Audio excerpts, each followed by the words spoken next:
নমস্কার, আমি লীলা চক্রবর্তী শ্রীরামকৃষ্ণ সেবা সংঘের পাঠচক্র থেকে সবার স্বামীজি বই থেকে কিছু অংশ পাঠ করে শোনাচ্ছি।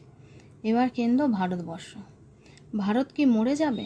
তাহলে জগৎ থেকে সমস্ত আধ্যাত্মিকতা দূর হয়ে যাবে, সমস্ত নৈতিক মূল্যবোধ বিলুপ্ত হবে, ধর্মের প্রতি সমস্ত মধুর সহানুভূতির ভাব চলে যাবে, সব রকম আদর্শবোধ নষ্ট হয়ে যাবে। তার জায়গায় দেবদেবী রূপে যৌথ রাজত্ব চালাবে কাম এবং বিলাসিতা।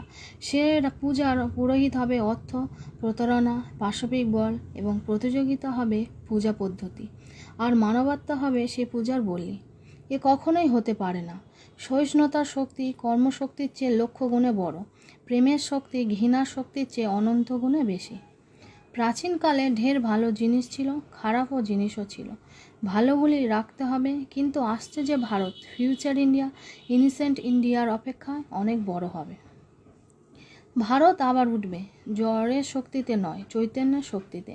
বিনাশের বিজয় পতাকা নিয়ে নয়, শান্তি ও প্রেমের পতাকা নিয়ে। সন্ন্যাসীর গৈরিক বেশ সহায়, অর্থের শক্তিতে নয়, ভিক্ষাপ্রাপ্তের শক্তিতে। আমি যেন দিব্য চক্ষে দেখতে পাচ্ছি আমাদের এই দেশজননী আবার জেগে উঠেছেন, নবজীবন লাভ করে আগের চেয়ে অনেক বেশি গৌরবময় মূর্তিতে তিনি তার সিংহাসনে উপবিষ্ট।